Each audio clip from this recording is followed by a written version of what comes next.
Let's mic news at 6। नई दिल्ली में RBI की केंद्रीय बोर्ड की बैठक हुई।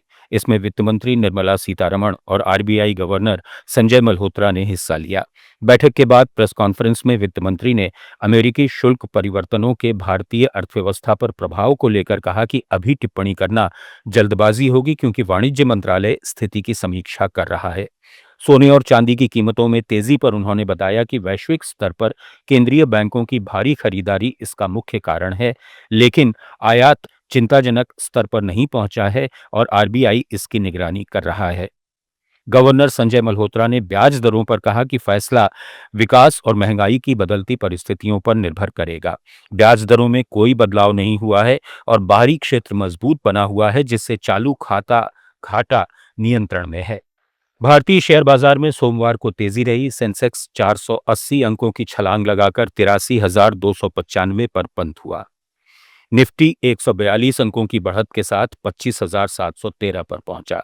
ये रैली मुख्य रूप से पीएसयू बैंकों, फाइनेंशियल सर्विसेज, ऑटो और एफएमसीजी सेक्टरों के मजबूत प्रदर्शन से आई, जिसमें निफ्टी पीएसयू बैंक इंडेक्स 1.36% ऊपर चढ़ा। प्रमुख लाभ में अडानी पोर्ट्स 2.94, कोटक बैंक 2.22 और डॉक्टर रेड्डीज 2.11% चढ़े। हालांकि आईटी और मेटल सेक्टरों में गिरावट देखी गई। बाजार की यह सकारात्मक भावना ट्रंप टैरिफ रद्द करने के सुप्रीम कोर्ट के फैसले से मिली राहत से जुड़ी मानी जा रही है, जिससे निवेशकों ने जोखिम उठाया। आईडीएफसी फर्स्ट बैंक में 590 करोड़ रुपए की बड़ी धोखाधड़ी का मामला सामने आया है, जो चंडीगढ़ शाखा में हरियाणा सरकार से जुड़े खातों तक सीमित है। बैंक के कुछ कर्मचारियों ने बाहरी लोगों के साथ मिलकर फर्जी चेक और जाली दस्तावेजों से अवैध ट्रांसफर किए, जिससे 18 फरवरी को बैलेंस में गड़बड़ी पकड़ी गई। बैंक ने 4 अधिकारियों को निलंबित किया, पुलिस में शिकायत दर्ज की और अंतर्राष्ट्रीय जांच एजेंसी केपीएमजी से फॉरेंसिक ऑडिट कराया जा रहा है। हरियाणा सरकार ने बैंक को डीएमपैनल कर दिया है। इस खबर से बैंक के शेयर 20% तक गिरे, जिससे निवेशकों की 14,000 करोड़ से ज्यादा की मार्केट वैल्यू स्वाहा हो गई। सीईओ वी वैद्यनाथन ने इसे एक अलग घटना बताया, सिस्टमिक फेलियर नहीं। उन्होंने कहा कि बैंक की पूंजी मजबूत है। उधर आरबीआई गवर्नर संजय मल्होत्रा ने स्पष्ट किया कि स्थिति पर नजर है, लेकिन कोई प्रणालीगत जोखिम नहीं है। खदान के अपशिष्ट यानी टेलिंग्स को रिसाइकिल करने के लिए अब नई पर्यावरण मंजूरी की जरूरत नहीं रहेगी।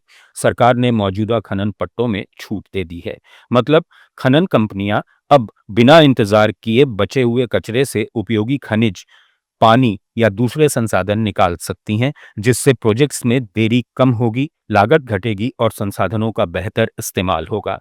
ये फैसला टिकाऊ खनन को बढ़ावा देने और नियमों की जटिलताओं को कम करने के लिए किया गया है। उद्योग जगत के लोगों का कहना है कि पहले स्वीकृत खदान क्षेत्र में टेलिंग्स रिसाइकलिंग के लिए अलग मंजूरी लेनी पड़ती थी, जिसमें काफी समय और पैसे खर्च होते थे। वेदांता ग्रुप की हिंदुस्तान जिंक के मुख्य परिचालन अधिकारी किशोर कुमार एस ने इस कदम का स्वागत किया है। उनका कहना है कि इससे कंपनियां ज्यादा आजादी से काम कर पाएंगी और परिचालन दक्षता बढ़ेगी, खासकर जब देश ऊर्जा संक्रमण और सतत संसाधन उपयोग पर जोर दे रहा है। और चलते चलते बात 129 साल पुराने गोदरेज ग्रुप की। इसमें अब बड़ा पीढ़ीगत बदलाव होने वाला है।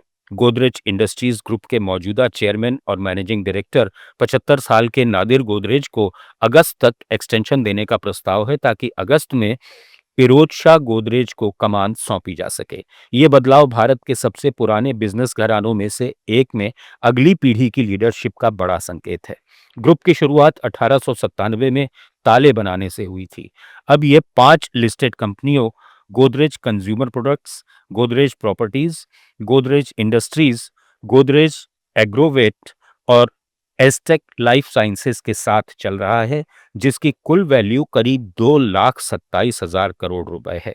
आदि गोदरेज के बेटे फिरोज शाह गोदरेज फिलहाल समूह के एग्जीक्यूटिव वाइस चेयरपर्सन हैं और गोदरेज प्रॉपर्टीज, गोदरेज कैपिटल और फंड मैनेजमेंट के अध्यक्ष भी। न्यूज एट 6 में फिलहाल इतना ही। बने रहिए लेट्स माइक के साथ।